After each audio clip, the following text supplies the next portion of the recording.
Nakita kong isang bab.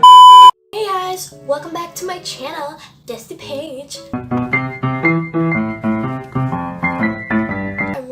Sorry for not posting for like 2 weeks. I actually filmed so many videos and then when I edit them I'm always like, it's not good enough. I hope you're not angry with me because look at my hair, I'm like wearing a flower crown. How can you be angry with a girl wearing a flower crown? Go home, bitch! So for this video, as you saw from the title, these are books that I found problematic or things that the book didn't cover, poorly written, some may say, but I still find them enjoyable. These are all my personal opinions. So I list down popular books because I've read a lot of not that popular books that I think are really bad but I still enjoyed, especially like last May I read a lot of trashy books and they were all like really terribly written but I still enjoyed them just because I like making fun of them. So with here we're gonna do it with popular books because it's more controversial.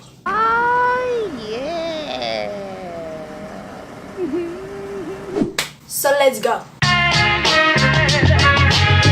The first books that I think were really problematic and poorly written in some areas, but I still found enjoyable, is Throne of Glass by Sarah J. Maas and A Court of Thorns and Roses. I don't think that it's an unpopular opinion now that you would hate Throne of Glass. It's 50-50 with the readers of this book. Some of the people would say that they want to see more diversity in these books, and some would say that the writing is cringy, and they would say the romance in here are possessive, and Sarah J. Maas has to control her use of dashes. I kind of don't like A Court of Thorns and Roses now. I used to love it so much before A Court of Frost and Starlight came out. But Throne of Glass, even though there were a lot of things that the last book, Kingdom of Ash, did not cover, I still love it. I would go to the extent of saying that this is my favorite series of all time, even though I know there are a lot of problematic things about it, not just diversity-wise, but also writing-wise. The next book that is popular, but I think is full of trash, it's kind of obvious. It's the Luck series by Jennifer L. Armentrout. That's one way to put it. It's a trashy sci-fi alien novel. It's basically a fan fiction of Twilight. Even though the 4th and 5th book went downhill, I still believe that it's one of my favorite books because it was highly enjoyable, especially if you're a romance reader. Next book, that is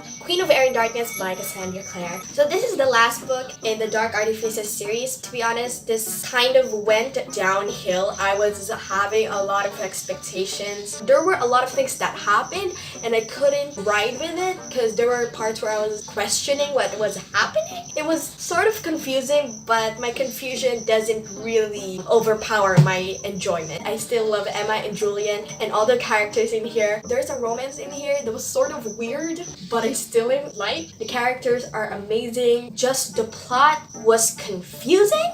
How they handled everything. There are a lot of things that happened, but it didn't really have a closure for everything.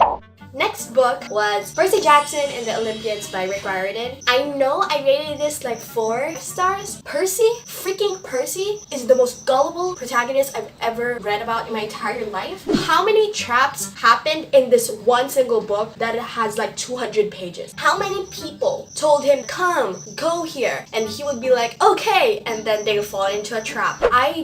I can't with this 12-year-old. I still enjoy it, as I said, but I just couldn't comprehend how a 12-year-old, 13, 14, 15, 16 would go into so much traps, not learning from them. Because when I was 4, I went to the groceries and stole some bubble gum. The cashier caught me and then told my mom to pay for it, and I learned my lesson not to steal. How can a 12-year-old be this gullible? The next book I have for you is actually the inspiration of this video. So that is Harry Potter by J.K. Rowling. I would just say this now because I don't really like J.K. Rowling. Like, I love her series Harry Potter, but I don't know what she's doing with it now. She's making things up and it's the most ridiculous thing. I can't handle her. So every time she says something about Harry Potter now, I'm just like, girl, I'm not even listening. So many holes in this series, especially in this 7th book.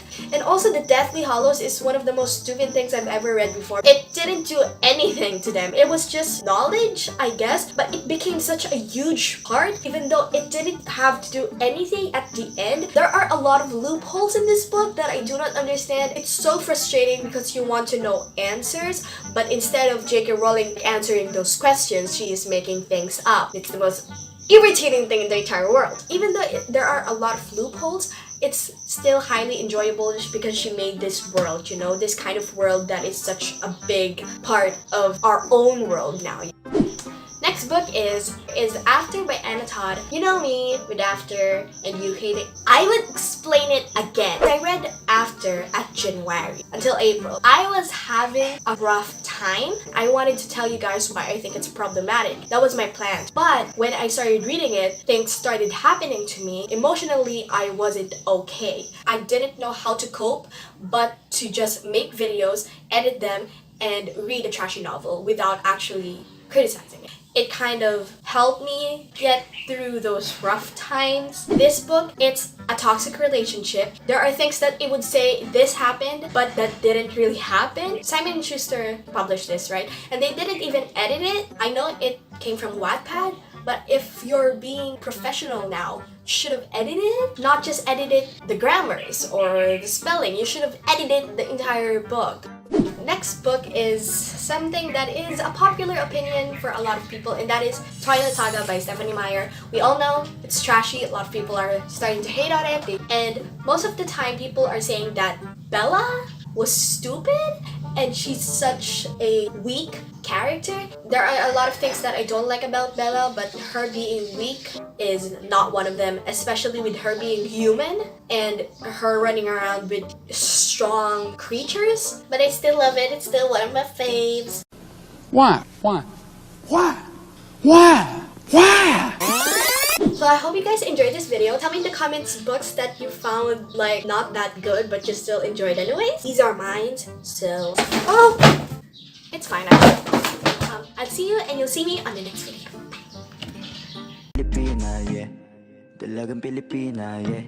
Isang dalagang Pilipina.